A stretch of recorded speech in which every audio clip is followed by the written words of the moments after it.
Part 1. You will hear a conversation between a police officer and a woman who witnessed an accident. First, you have some time to look at questions 1 to 4.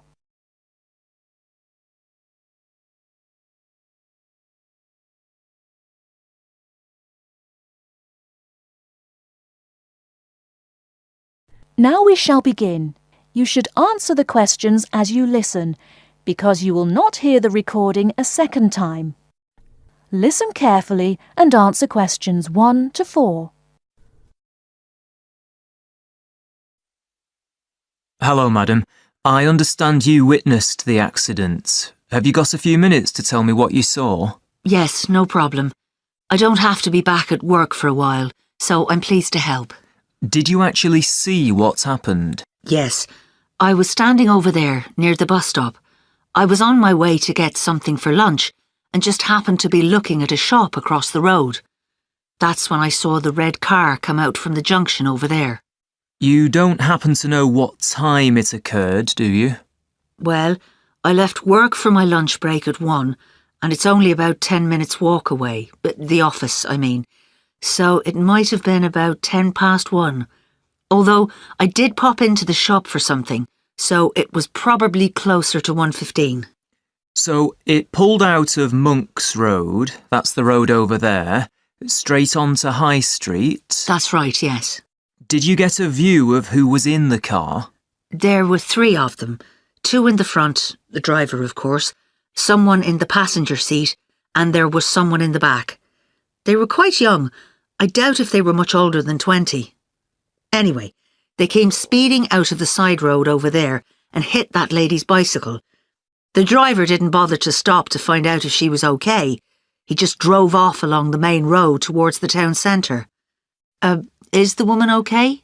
She should be fine. She banged her head when she came off the bike, so we've called for an ambulance. They always like to check you out in case you have concussion. But no, she seems fine. Before you hear the rest of the conversation, you have some time to look at questions 5 to 10.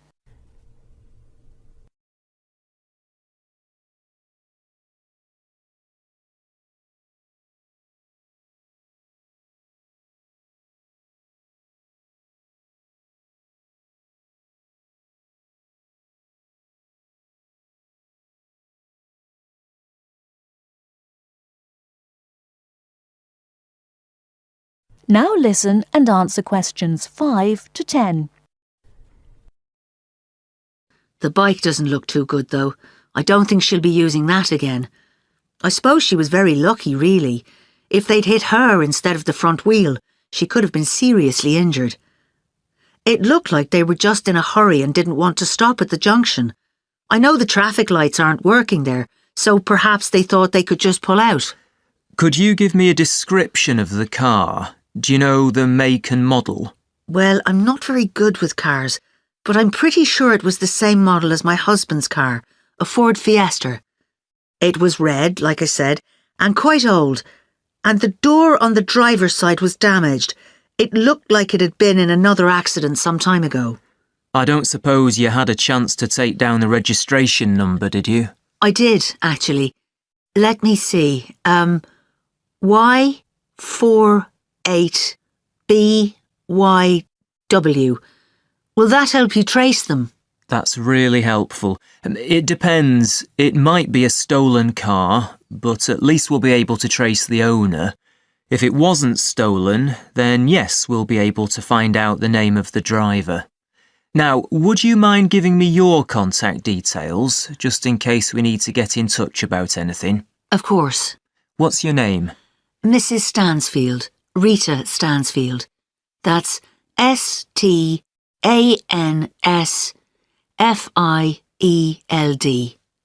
And your address, Mrs. Stansfield? 19 Althorpe Road, Bradford. That's ALTHORPE. Have you got a telephone number we can get you on? Yes, it's 0232 566 788. And do you have a mobile number? Yes, 07834 889 772. That's great, Mrs. Stansfield. As I said, we may get in touch if we need any further information, but probably what you've told me is enough. Thanks for your time. No problem. I'm glad to have been of help.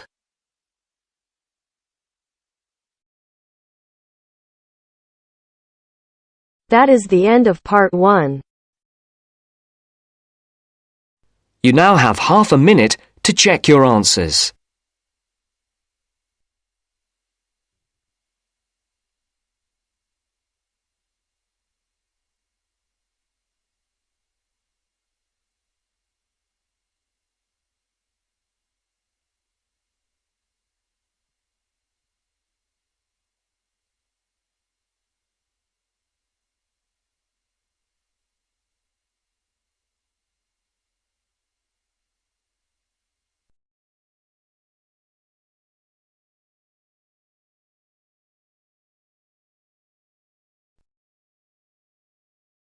Now turns to part 2.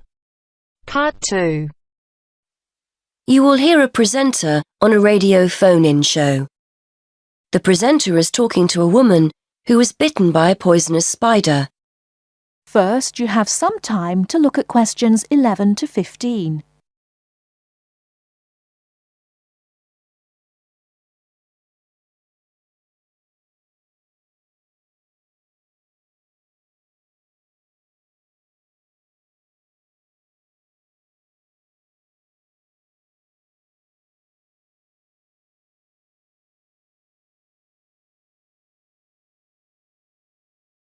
Now, listen carefully and answer questions 11 to 15. Today we're continuing our Traveller's Tales. On the line we have Amanda Toddington, who had quite a nasty experience in Australia last year. Isn't that right, Amanda? Yes. My husband and I were on holiday and we were staying at a friend's house on the coast near Brisbane. It was towards the end of the holiday and I was about to go into the garden and enjoy my breakfast. I walked out into the kitchen, slid my left foot into my shoe and felt a tiny sting. It was pretty painless, but I shook the shoe off my foot and saw this tiny spider running out as the shoe hit the wall. Anyway, not being an expert, I presumed the worst, that I'd been bitten by something that was going to kill me, and I completely lost control. I don't think I've ever screamed so much in all my life. We'd been told beforehand to always check our shoes before putting them on, as it's a common way to get bitten. So I suppose it was my own fault, really. So what was it that had bitten you? Tony, that's our Australian friend, he immediately asked me if I knew what had bitten me, and I pointed to the corner of the room where I'd last seen the spider. He picked up a jar and found the creature in the corner where the shoe had hit the floor. "It's a redback," he said, and he gently placed the jar over the spider. The funny thing was, we'd been talking about some of the creatures we needed to be careful of a few days previously, and as he said the name redback, the conversation came flooding back to me. In particular, the fact that the bite can be extremely painful. I've found out since that the redback is from the same family as the black widow spider, and it's the female that does the damage, which it turned out was what I'd been bitten by. You must have been absolutely petrified. You can say that again. I remember feeling quite confused.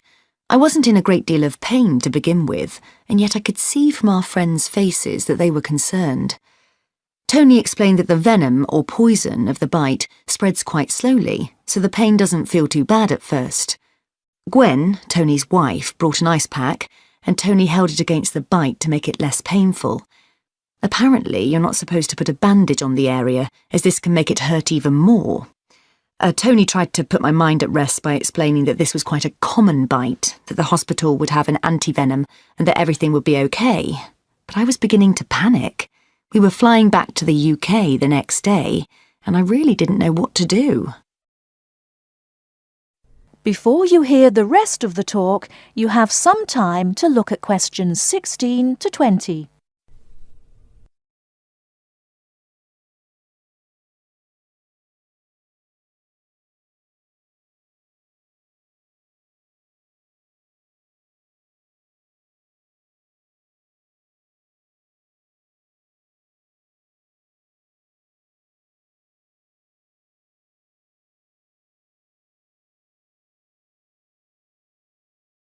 Now listen and answer questions 16 to 20.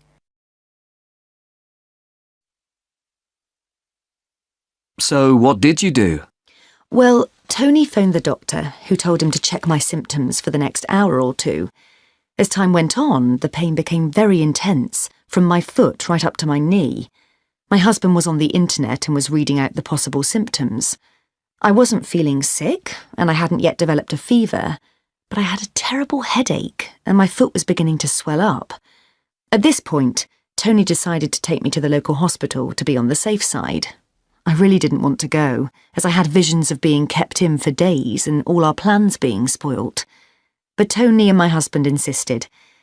When we got to the hospital, I was relieved to see how casual everyone was when Tony explained I'd been bitten by a red-back spider. They told me to take a seat and got on with their work. And did you receive any treatment? By the time I got to see a doctor, the pain was very intense indeed, and I was getting quite upset. The doctor decided to give me a dose of an antivenom, which he assured me would eventually deal with the problem. Unfortunately, he also explained that it wouldn't have an immediate effect and the symptoms might last for several days. But the story has a happy ending.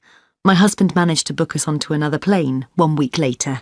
And even better news was that the symptoms of the bite finally cleared up after about 24 hours. Within a couple of days, I was back to normal again. So thanks to the spider, we managed to extend our holiday by a week.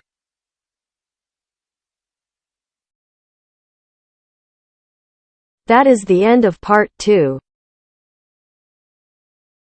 You now have half a minute to check your answers.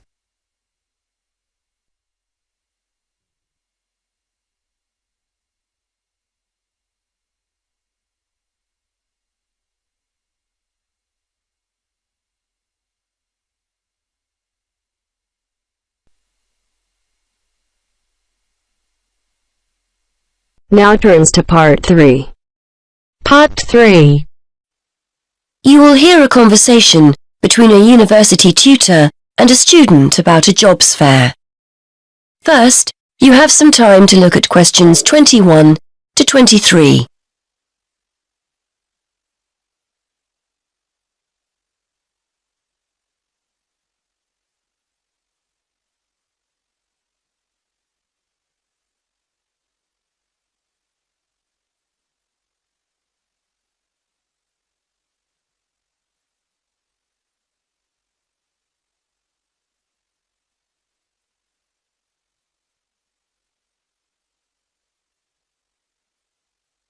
Now listen and answer questions 21 to 23.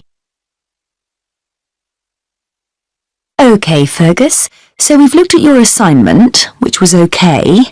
Now, before you go, you know about the jobs fair that's coming up, don't you? Yes, it's the week after next, isn't it? The whole week, is that right? That's right. Monday through to Friday. I'd suggest making sure you get along there on Tuesday and Wednesday. Engineering companies tend to be more prominent then, rather than on Monday or the end of the week. Yes, I've got the programme for this year, and it looks like those days will be best for me. I'm only in my first year, so I'm not expecting too much from the day, but I've heard you can pick up some valuable ideas for career paths. Well, you've still got a few years here, I know, but it's never too soon to make a good impression on potential employers. You've got the programme, so do some research. Have a look at company websites so you've got the basis for a good conversation with the people on the stands. Before you hear more of the conversation, you have some time to look at questions 24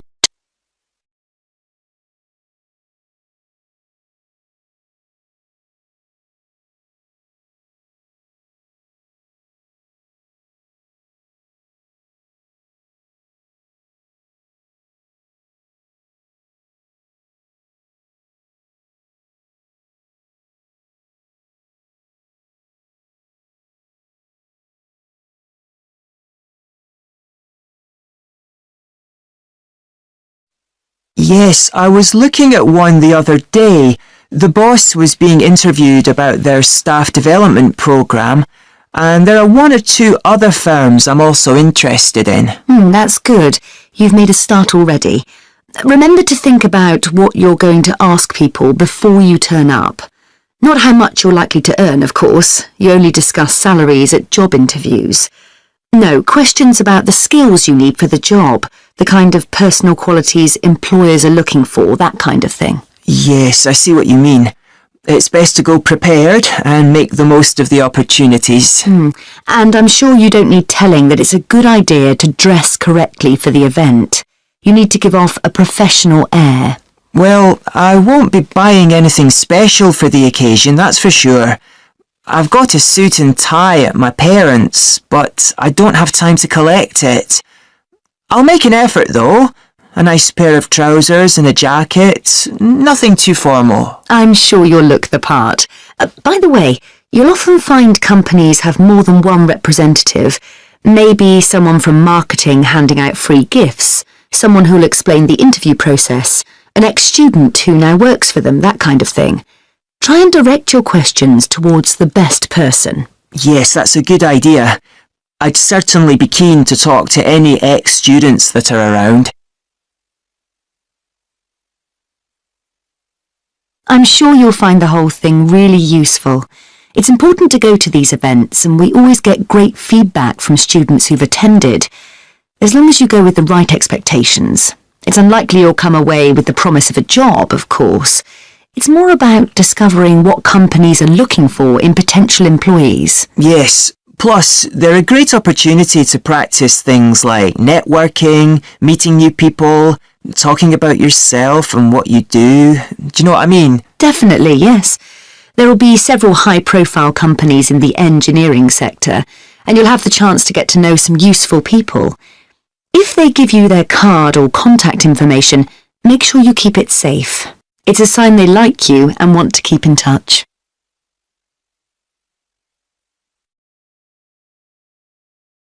That is the end of part 3. You now have half a minute to check your answers.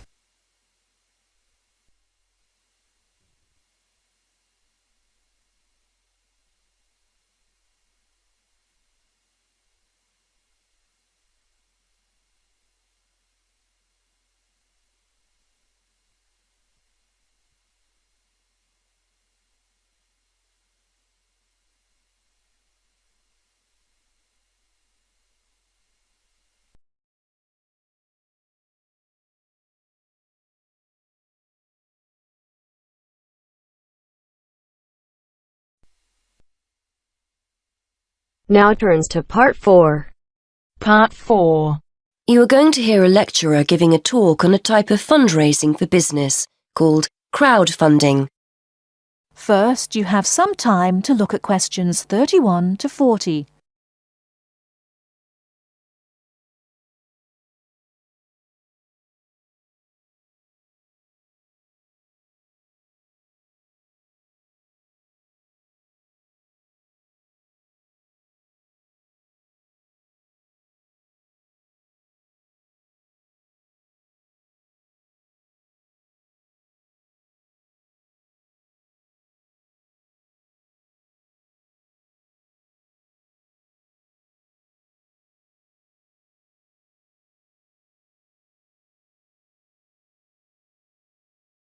Now, listen carefully and answer questions 31 to 40.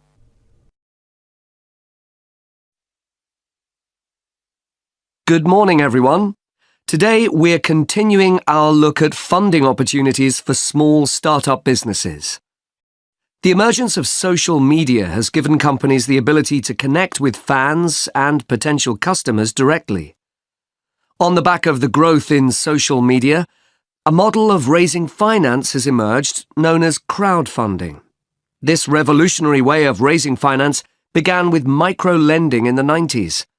More recently, an equity-based model has emerged that allows people to invest directly in a new company.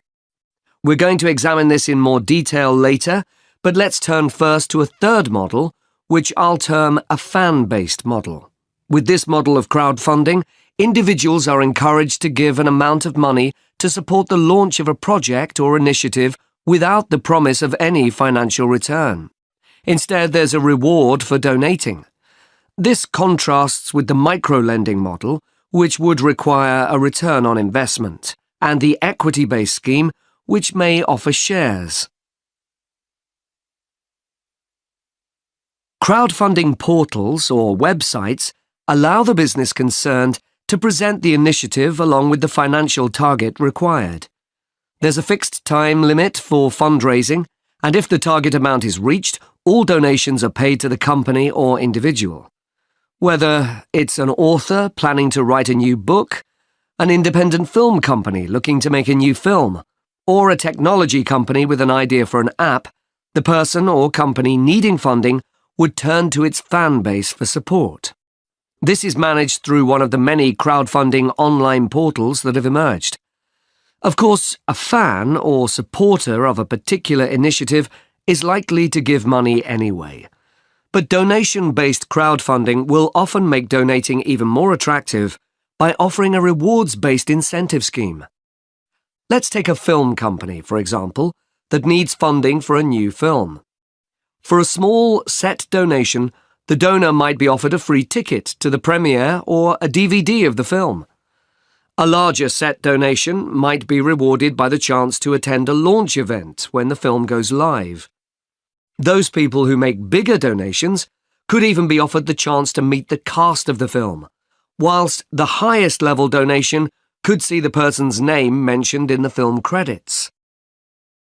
For companies that already have a significant fan base, crowdfunding offers a fantastic opportunity to raise money quickly from a large number of people, each of whom donates just a small amount of money. Compare this to the time and effort that would be needed to sell your idea to investors or your bank manager, particularly in an age when raising finance can be difficult. The company may also have links with partner companies or organizations that run fundraising events. In this case, you can significantly increase participation by working with these organizations to promote your crowdfunding project. Another significant advantage is that you can reach out to your fan base for feedback on the project while it's being developed, thus making the final product more appealing. Crowdfunding enables you to raise awareness of the product at an early stage, thus increasing the potential for sales. With so many people behind you, it can also act as a great incentive to get the best possible product out on time and on budget. However, there are disadvantages to bear in mind. The model can be described as all or nothing. If you don't reach the monetary target required in the agreed time, all promises of donations are cancelled and no money is paid, leaving you back at square one. Should this happen, or still worse, you receive the funding but are unable to come up with the product, not only will your fans end up disappointed, but the portal will record the fact that you failed to reach your target, or that the initiative failed. Fulfilling all the pledges that you've made to people can also be very time-consuming. For example, remembering to send out copies of books or free cinema tickets can sometimes be forgotten in the excitement and frenzy of launching your product. People sometimes forget to factor in the cost of rewards when calculating profit margins. But these can be significant. And finally, if you have a small fan base, for example, you're a new company or have a small social media footprint, raising awareness of your initiative will be challenging. These drawbacks aside, donation-based crowdfunding is a wonderful opportunity for individuals or small startups to raise funds for that exciting new project whilst reaching out and connecting to the people who are most likely to support and promote your work for you.